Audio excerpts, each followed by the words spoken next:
শোন, এখন তো খুব ছেলেধরা বেরিয়েছে। এখন যদি তোকে কেউ লজেন্স দেয় তাহলে কিন্তু নিবি না, ঠিক আছে? আর যদি কেউ বলে যে তোর বাবার শরীর খারাপ, তোকে নিতে এসেছি, তাহলে কিন্তু তুই যাবি না। ওরা কিন্তু মিথ্যে কথা বলে, ঠিক আছে? আর যদি কেউ বলে যে চল খাবার কিনে দেবো, ওই দামি চকলেট কিনে দেবো, তাহলে যাবি না, ঠিক আছে? যা, হ্যাঁ, সাবধানে যাবি বাবা। এবার তো দাদা দাদা, তুমি কোথায় যাচ্ছ?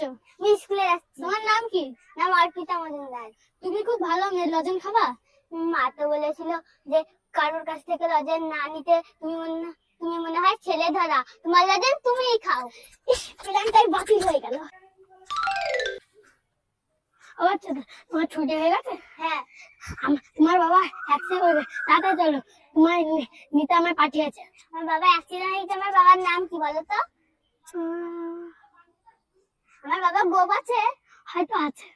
আমার বাবার গোপ নেই, তুমি কিছু বাবা রে।